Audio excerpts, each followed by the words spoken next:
الحمد لله والصلاة والسلام على سيدنا محمد وعلى آله وأصحابه أجمعين، أما بعد، فأعوذ بالله من الشيطان الرجيم. بسم الله الرحمن الرحيم. ونبلوكم بالشر والخير فتنة. صدق اللہ العظیم.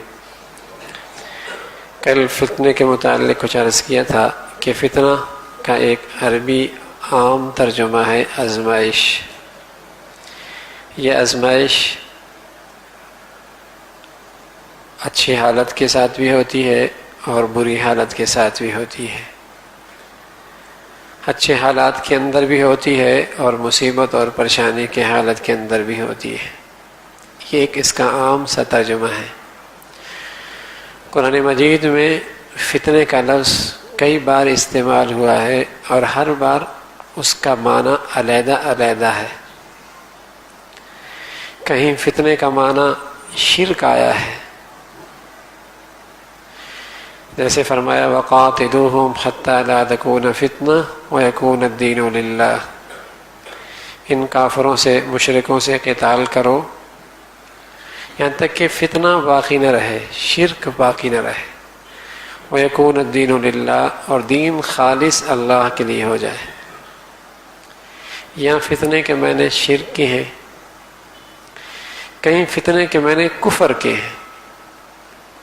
فَأَمَّا الَّذِينَ فِي قُلُوبِهِمْ زَيْغٌ فَيَتَّبِعُونَ مَا تَشَابَهَ مِنْهُ ابْتِغَاءَ الْفِتْنَةِ وَابْتِغَاءَ تَأْوِيلِهِ. جن لوگوں کے دلوں کے اندر کجی ہوتی ہے تو وہ مشتبہ چیزوں سے کفر تلاش کرتے ہیں.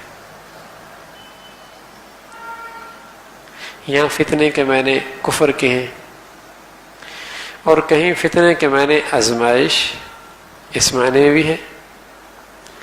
احسب الناس ان یترکوا آمنا وهم لا یفتنون. کیا ایمان والوں کا یہ خیال ہے کہ وہ صرف یہ کہیں گے کہ ہم ایمان لے کے آئے اور ان کی آزمائش نہیں ہوگی؟ ایسا نہیں ہے. کھرے کھوٹی کی پہچان تو ہوگی. مخلص اور منافق کا پتہ تو چلنا چاہیے. لیمیز اللہ الخبیث من الطیب. اللہ یوں کرے گا کہ خبیث کو گندے سے الگ، اچھے سے الگ کرے گا.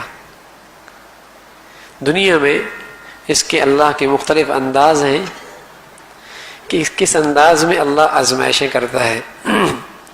یہ آیت اس وقت اتری جب حضرات صحابہ پر کافروں نے ظلم و ستم کے پہاڑ ڈالے تھے، اور یہ پہاڑوں جیسا ایمان رکھنے والے لوگ بھی لرزنے لگے، کانپنے لگے، اور حضور علیہ الصلوۃ والسلام سے کہا کب یہ ختم ہوگا یہ سلسلہ. تو یہ آیت اتری کہ ایمان کے بعد یہ تو آزمائش ہوگی. اور حضور علیہ الصلوۃ والسلام نے اپنے ساتھیوں سے کہا کہ تم پر تو کچھ بھی نہیں ہے. پہلے امتوں میں جو لوگ صاحب ایمان ہوتے ان کی آزمائش تو اس سے بڑھ کر ہوتی کہ ایک آدمی کے لیے گڑھا کھودا جاتا، اس کے سر پہ آری رکھی جاتی اور اسے اللہ کے دین سے دستبردار ہونے کا کہا جاتا. اگر نہ مانتا تو اس کے سر پہ آری رکھ کر اس کے جسم کے 2 ٹکڑے کر دیے جاتے، اور بس اوقات اس کی زندگی میں، اس کے روح کی موجودگی میں اس کے جسم کی کھال نکال دی جاتی. ہم کمزور ہیں، اللہ سے ہمیشہ عافیت مانگتے ہیں اور آزمائشوں کے قابل نہیں ہیں، لیکن ہر شخص کا جتنا ظرف ہوتا ہے اس ظرف کے مطابق اس کی آزمائش ہوتی رہتی ہے. وَلَنَبْلُوَنَّكُمْ بِشَيْءٍ مِّنَ الْخَوْفِ وَالْجُوعِ وَنَقْصٍ مِّنَ الْأَمْوَالِ وَالْأَنفُسِ وَالثَّمَرَاتِ وَبَشِّرِ الصَّابِرِينَ. قرآن کی آیت ہے اور یہ خطاب ایمان والوں سے ہے، کافروں سے نہیں، ایمان والوں سے. ہم تمہیں آزمائیں گے بِشَيْءٍ مِّنَ الْخَوْفِ، کچھ خوف دے کر، دشمن کا خوف. دین پہ چلو گے دشمن تمہیں ختم کر دیں گے. والجوع، حلال کھاؤ گے کچھ تنگی بھی آئے گی. ونقص من الاموال ونقص من الاموال، حلال کھانے میں آمدنی کم ہو جائے گی. والثمرات، وبشر الصابرین، لیکن نبی علیہ الصلوۃ والسلام سے کہا اس آزمائش کی گھڑیوں میں جو ثابت قدم رہنے والے ہیں انہیں پھر خوشخبری بھی سنا دو، انہیں خوشخبری سنا دو پھر کہ اللہ نے ان کے لیے بہت کچھ تیار کر رکھا ہے۔ تو فتنہ کا ایک معنی آزمائش کی بھی ہے اور فتنے کے معنی عذاب بھی ہے۔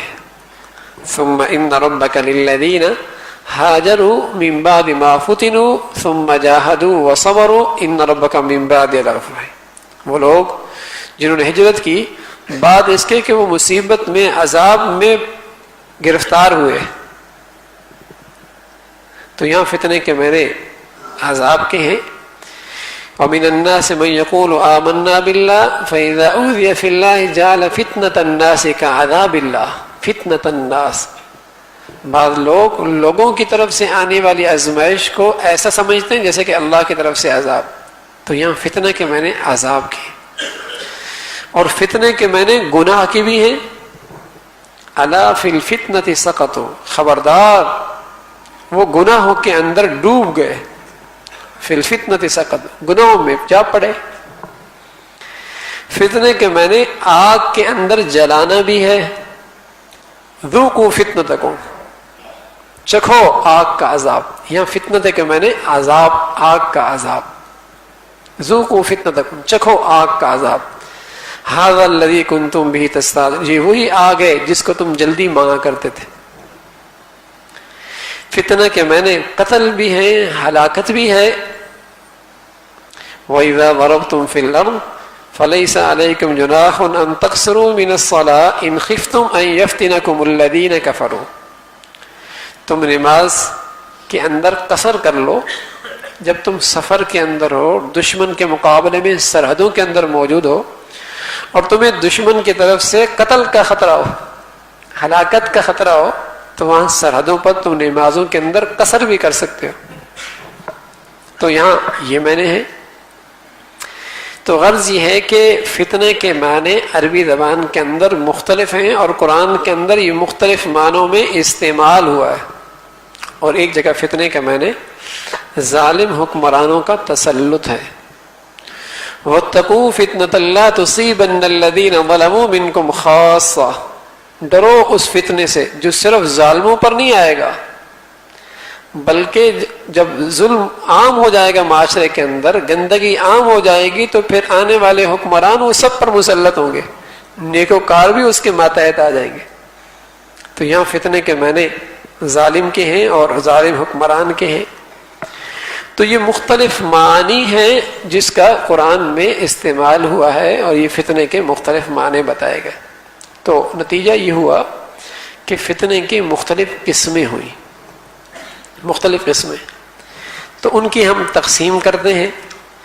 تو ایک ہے فتنہ، فتنۃ الشہوات، شہوت کے فتنہ،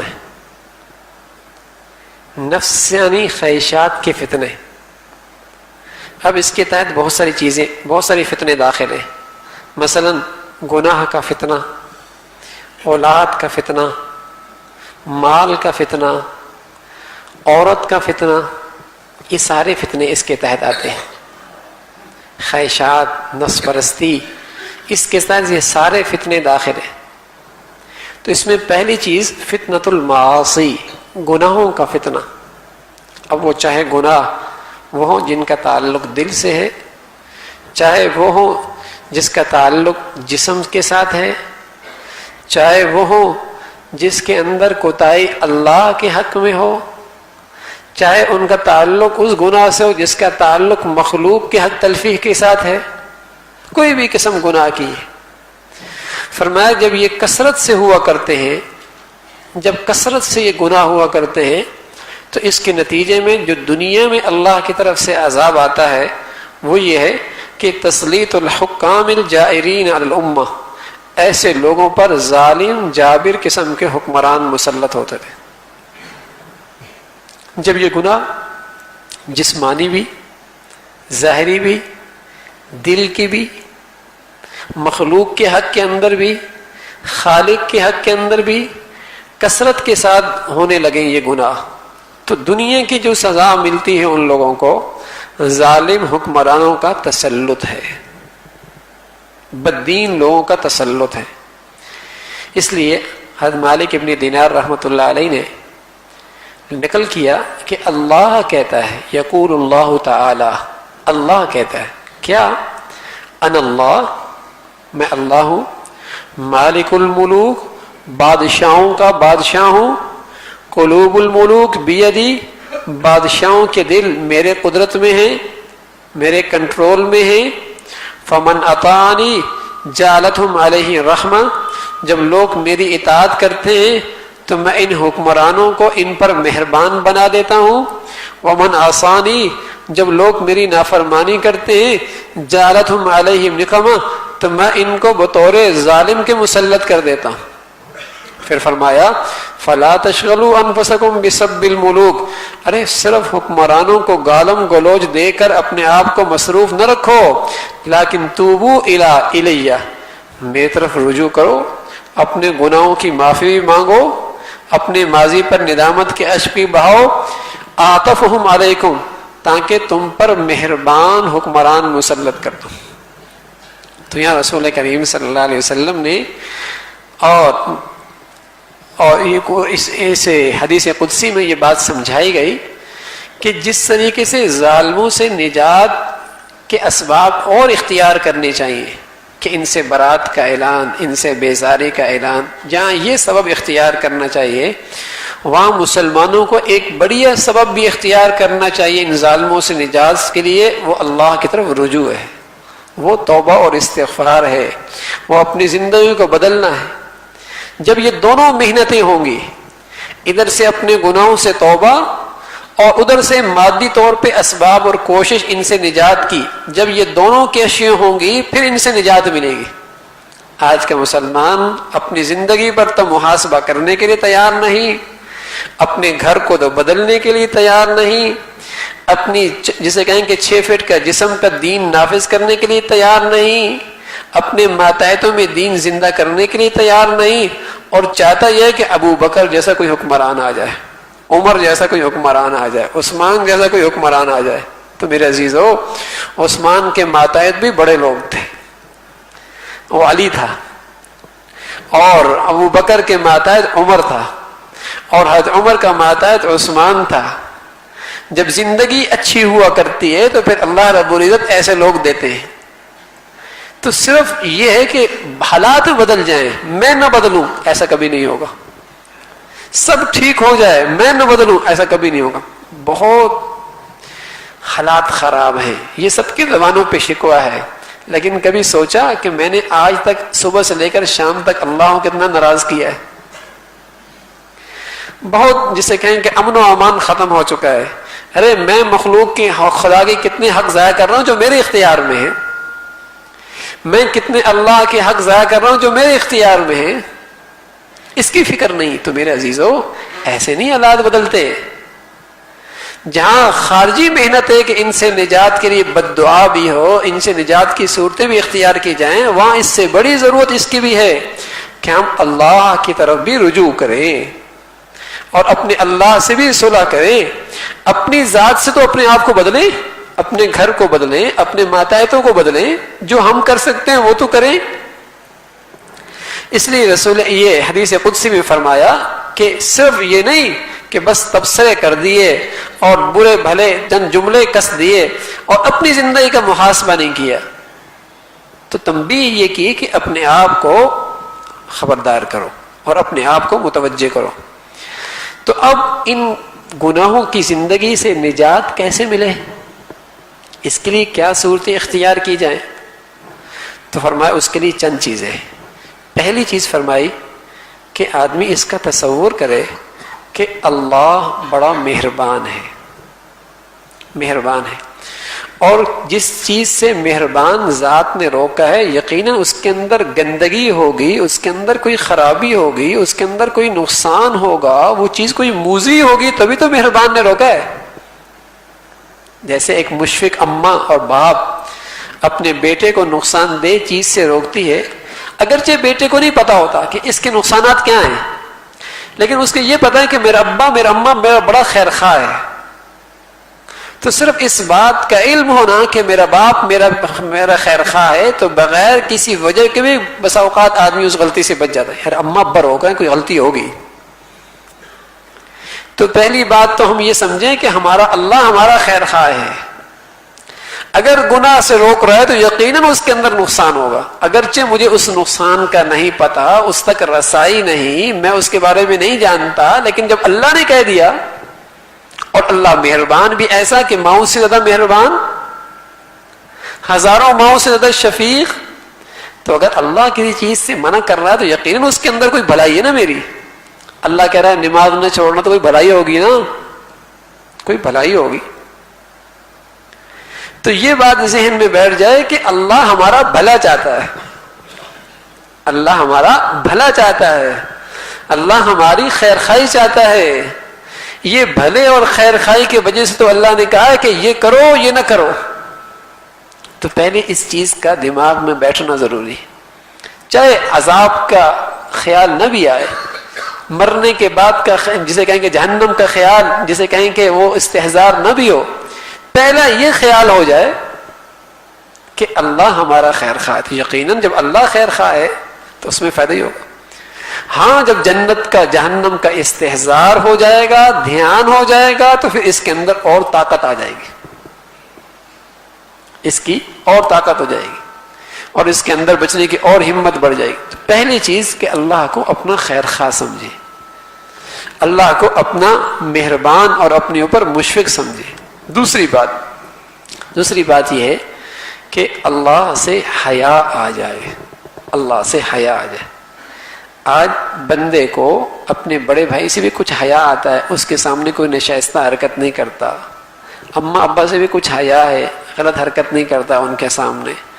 لیکن اللہ دیکھ رہا ہے، اللہ سے حیا ختم ہو گیا، اللہ سے حیا ختم ہو گیا. جس چیز سے اس نے منع کیا ہے اس کی موجودگی کے اندر بھی، اس کے دیکھنے کی حالت کے اندر بھی وہ کر رہا. تو اللہ کا حیا ہو. اور تیسری چیز یہ کہ اللہ کی عطا کردہ نعمتوں کو استحضار کرے. حدیث میں آتا ہے فما اذنب عبد ذنبا الا زالت عنہ نعمتا من اللہ بحسب ذلك الذنب، کہ جب بھی بندہ کوئی گناہ کرتا ہے، جس نوعیت کا گناہ ہوتا ہے، اسی نوعیت کی کوئی نہ کوئی نعمت اللہ اس سے چھین لیتا ہے. اس کا دھیان ہو کہ اگر اللہ نے نعمتیں دی ہیں تو اس کو بچا کے بھی رکھنا ہے. اس لیے کہ گناہ نعمتوں کے لیے آگ ہے، آگ. جس طریقے سے آگ لکڑیوں کو کھا جاتی ہے، اسی طریقے سے گناہ نعمتوں کو کھا جاتی ہے.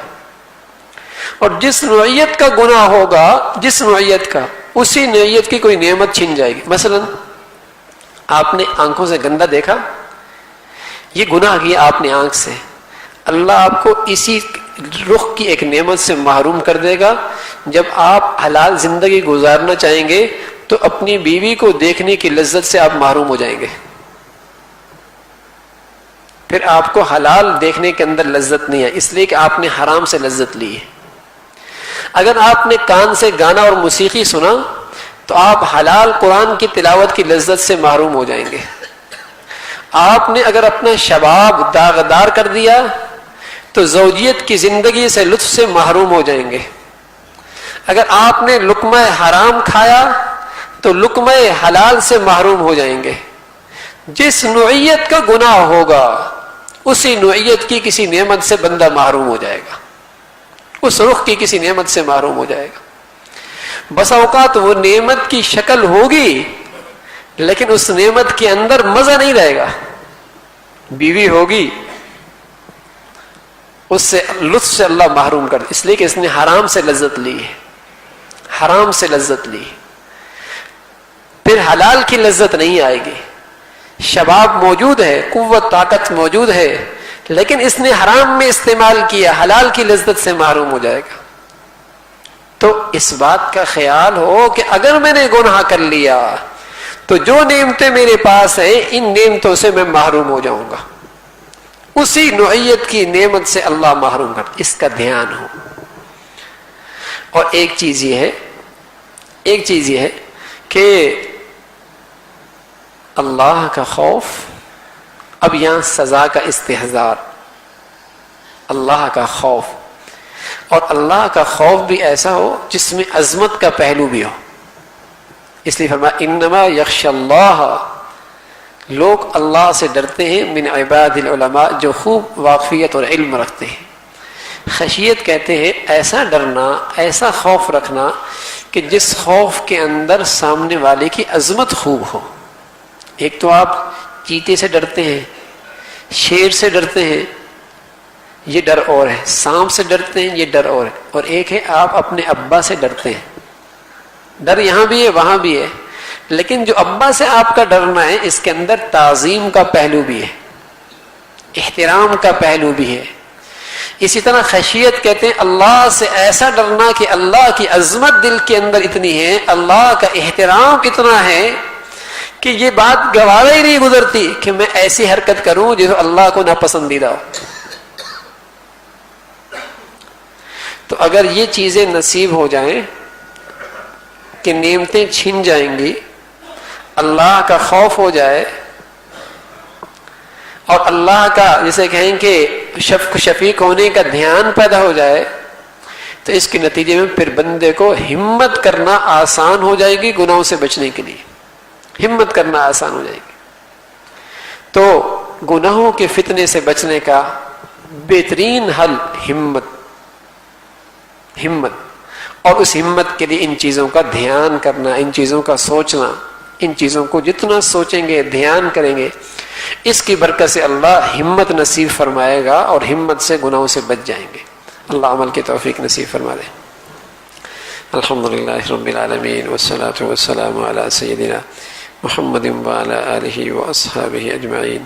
اللہم لک الحمد کلہ ولک الشکر کلہ، اللہم لک الحمد کلہ ولک الشکر کلہ. نستغفر اللہ نستغفر اللہ نستغفر اللہ.